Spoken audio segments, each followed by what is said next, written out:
পদ্মা বাংলাদেশের অন্যতম প্রধান একটি নদী। পদ্মা নদী ভারতের উত্তরবঙ্গে গঙ্গা এবং বাংলাদেশে পদ্মা নামে পরিচিত।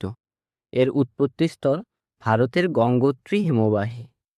গঙ্গোত্রী হিমবাহে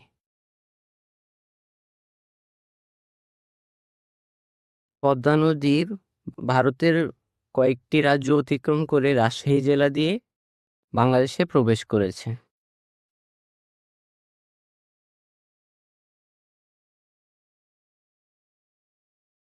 এটি সামনে অগ্রসর হয়ে গোয়ালন্দের নিকট ব্রহ্মপুত্রের প্রধান ধারা যমুনার সাথে মিলিত হয়েছে।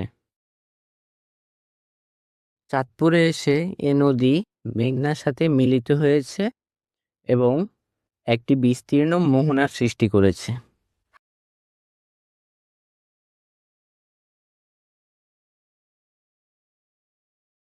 পরবর্তীতে পদ্মা নদী আরও দক্ষিণে প্রবাহিত হয়ে বরিশাল,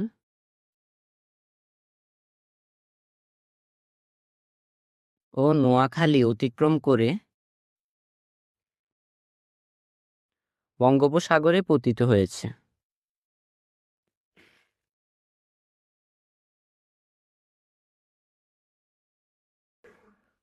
পদ্মা নদীর আয়তন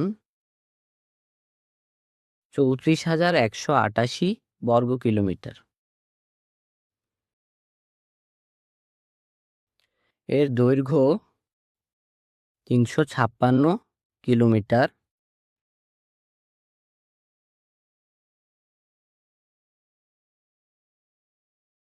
পদ্মা নদীর কয়েকটি উপনদী হল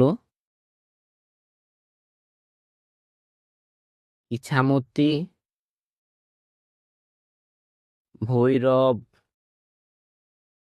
মাথাভাঙা, চিত্রা,